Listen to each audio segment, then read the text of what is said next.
right this way. I can see General Hammond now. Excuse me, sir, but we seem to have a visitor.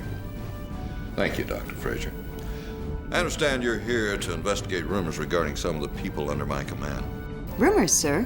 Investigate what? Yes, Doctor. It seems that someone in Washington doesn't think we run a very tight ship here. Yes, sir. Don't worry. It's just another fire drill so that the brass in D.C. can feel better about themselves. Doctor, if you wouldn't mind patching them into the system. Yes, sir. Okay, look. I realize you're on official business here, but for the record, the personnel at this command are top-notch. And by the way, Fraser's spelled with an S, not a Z.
We did an episode in season 1 called Solitudes, and really the goal was to save a little money, because I had a reputation on The Outer Limits of being able to write 2 people in a room and try to make it interesting. And so I thought, okay, but room, where am I going to put Carter and O'Neill, for example?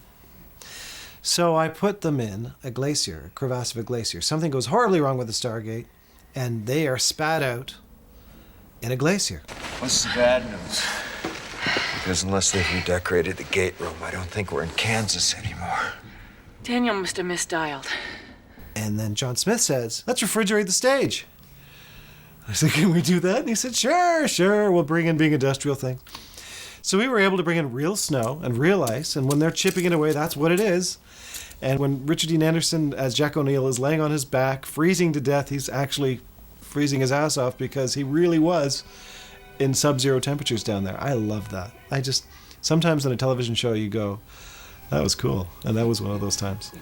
I'll be damned if I'm gonna die on some godforsaken block of ice a million light years from home. Is that clear? Yes, sir. Good. Now help me up. I don't think you should move. Probably not. But my butt's freezing to the ground. Come on. And I had to do this thing where I climbed up this wall of ice to try to get out of this crevasse that we're in. And I kept falling, and they kept the cameras rolling, which I thought was really cruel. And I just, I had to climb up and pull myself, and I kept sliding down this ice wall. And I will never forget that. I'll never forget being that cold and that bruised and that scared and that exhilarated by it all. Michael Shanks had his appendix blow one day before starting shooting on Nemesis. You're so used to, on a television show, that you have to be there as an actor. It's like if you're sick, it doesn't necessarily matter because you're in front of the camera. You have to be there. So I did one of the quickest panic rewrites I'd ever done. So I was in the hospital, white-faced and in complete denial because they don't know you have an appendicitis until they actually cut you open and take a look. So it could be anything up to that point. So I'm negotiating with a doctor, 10 minutes before I'm going into surgery, that maybe it's not. Maybe I just have indigestion or gas or something from Thanksgiving dinner. Maybe I just need to go home and I'll call you tomorrow. And the doctor's trying to convince me in the nicest possible, okay, young man, the nicest possible way that actually, if you go home, you'll probably be dead by tomorrow morning.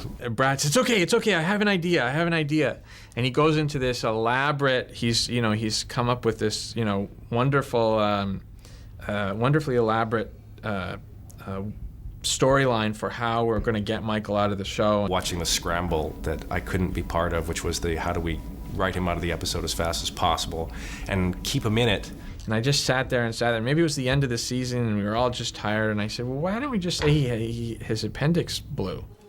Can I see your scar? No. Fraser says it'll be about a week before you get out of here. It was one of the things that sort of always bugs me is why don't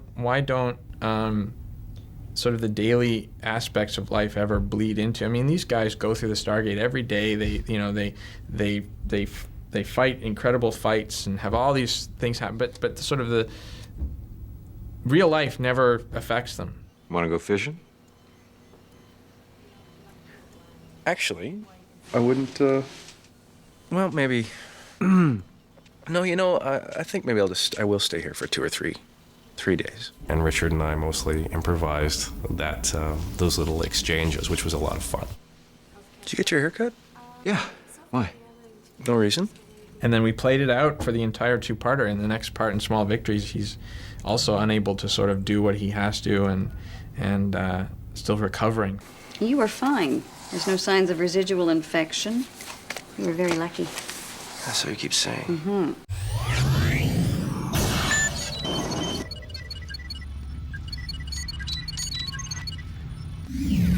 One of my favorite episodes is Serpent's Lair, which is the second episode I did, is when they're rescued off the mothership. And that's my favorite episode because I got locked in a glider with Rick. Human, put this on. Will you please stop calling me human? And I found that really sort of interesting because I'm just a hair claustrophobic. I'm not really claustrophobic. It's not, but when you're in a glider and you're about 12 feet up and they put this plastic glass sort of cage over you and all of a sudden they come with the ratchet gun, and you're thinking, I don't know, Braytac? Braytac! You okay? Not bad. For an old man. You realize they say 20 minutes, and it's an hour and 15 minutes later, and you're still sort of up there. And meanwhile, they're throwing pebbles at you, and there are wind machines, and so you have to entertain yourself. So that was a good chance to get to know Rick, and we really had a lot of fun that day. Take a look up.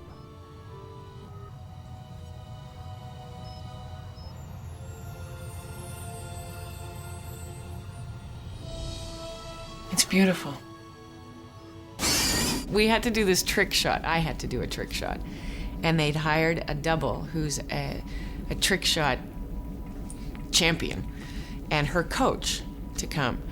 And so this woman was going to double me, and they were setting up the shot, and I said, well, let me try it. And so I kept practicing. And I thought, I've got it. I think I can do this shot myself.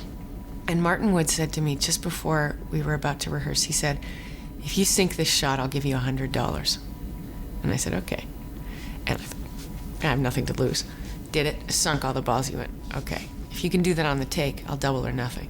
So I went, okay. Did it on the take. And then he asked if I wanted to double or nothing again, and I cut my losses. I said, no, I got $200 US. And I think I sunk it a third time, so I should have gone double or nothing. But yeah, he was out of pocket a bit, and they said to him, you can't bet Amanda anymore.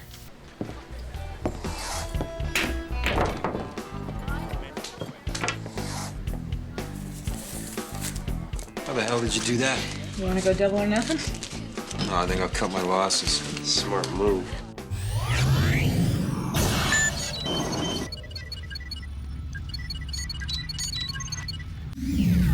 I've put myself into almost every show that I've done. Everyone except for, I think, 2 that happened off-world. So I've been in almost every show that I've directed. And always in the background, almost always with Sergeant Seiler, somewhere with Sergeant Seiler. And normally we have this giant wrench that we're doing something, it's that big, that we're wandering around doing something.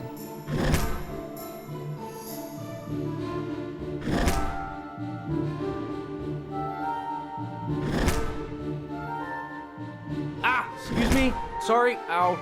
She's all yours, General. Well done, Sergeant.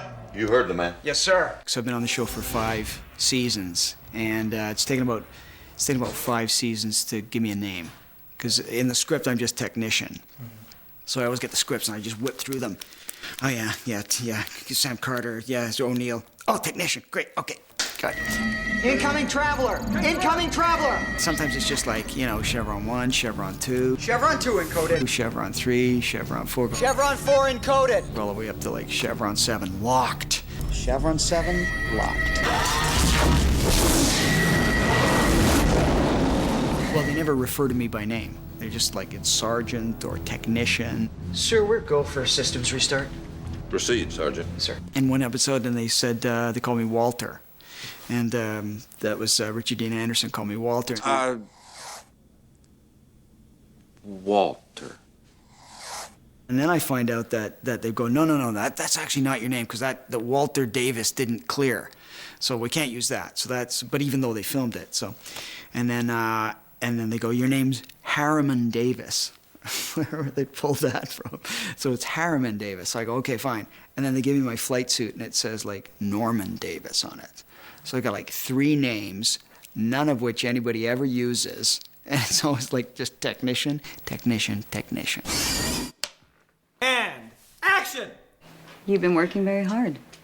Harder than usual. That's my point. Your pre-mission blood test did show slight anemia. Terrell and I, yeah, we're idiots. We're both goofs. We're both very spazzy, and we both have these really wacky senses of humor. And so as soon as we met and realized that Terrell was going to become a regular character on the show, the one thing that was important was that our characters were friends and not rivals. Oh, hey, Sam. Yeah. Cassie is staying at a friend's tonight, so what do you say, girls' night out? 2 women are, like, very strong, very smart, very together women, and yet off camera we're a bunch of idiots. We have, like, alter ego characters where she's Minnie and I'm Terlene, and we go to the Marval Beauty School and we do this whole thing all the time. It's Terlene and Minnie. I think Terlene's specialty is frosting tips and mine is permanence. And we just get this whole wacky character thing that we do. I fail permanence all the time. I got it wrong. I said your specialty was frosting tips and mine was permanence. Oh, that's very true. I fail permanence all the time. I fail frosting tips. She's excellent frosting tips. We go to the Marval Beauty School.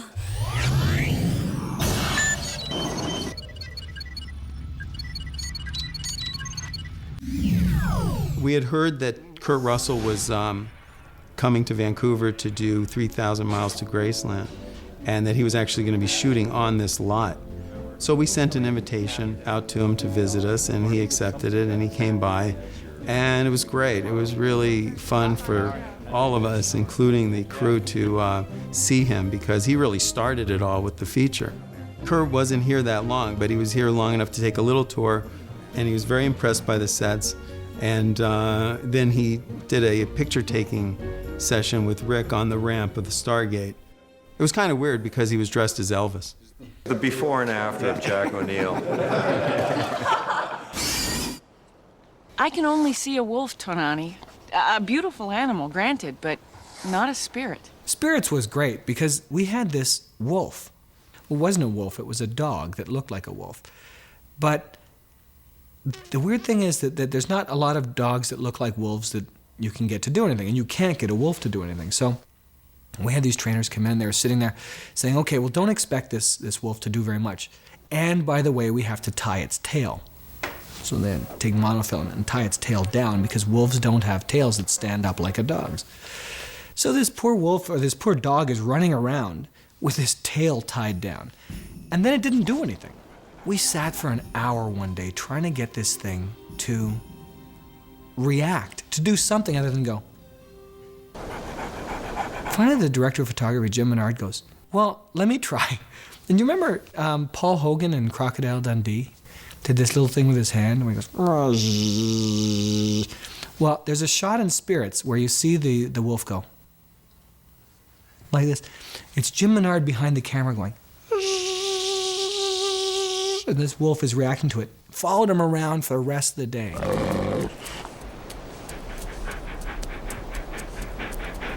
A little flattery couldn't hurt, Sam.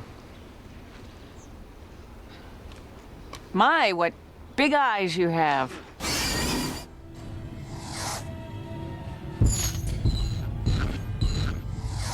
It worked.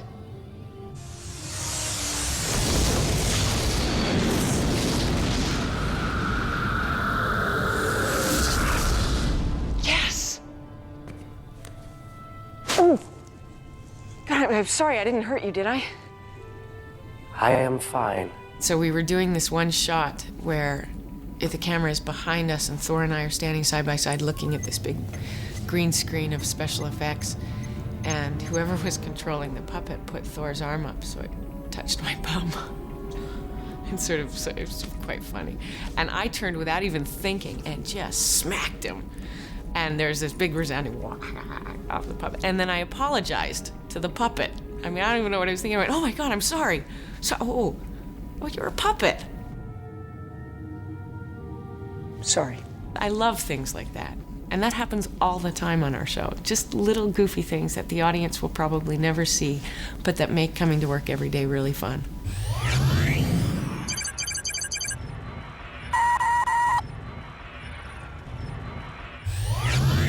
I think it's about time for you to go. I'll be anxious to see your final report. I wouldn't worry, General. I think that Teal'c has been looking forward to a trip to Washington. I'm sure he wouldn't mind making a house call if anything incriminating should turn up. Why, Doctor, I think you're right. Do have a safe trip back.